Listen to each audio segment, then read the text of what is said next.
şərəfim Xəzər bir tərəf, Turan mənim ürəyimdə vətəndir vuran.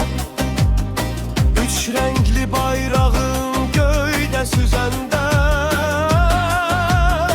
diz çökər qarşımda məkirlər quran.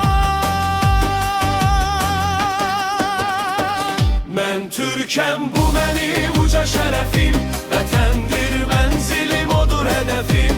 Bir bədən, bir canıq, bir böyük millət, Türkün birliyi ilə bitər hər zillət.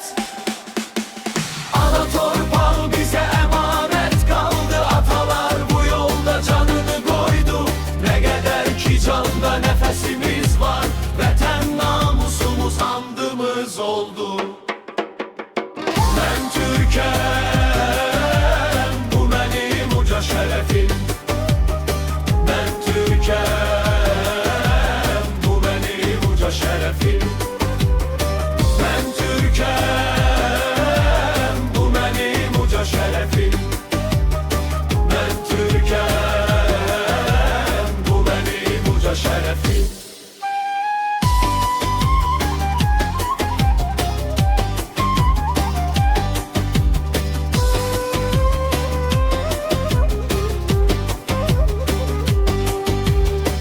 Bir tərəfim Xəzər, bir tərəf,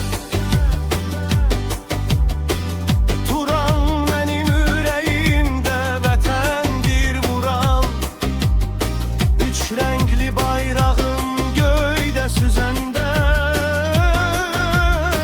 diz çökər qarşımda məkirlər quran.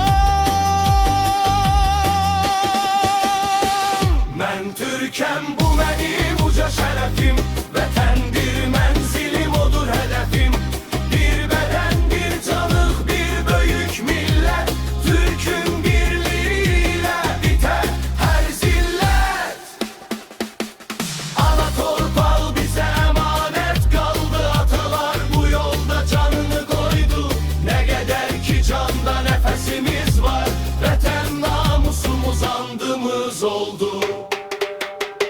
Mən Türkəm, bu mənim uca şərəfim.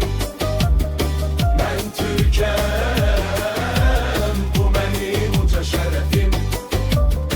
Mən Türkəm, bu mənim uca şərəfim. Mən Türkəm, bu mənim uca şərəfim.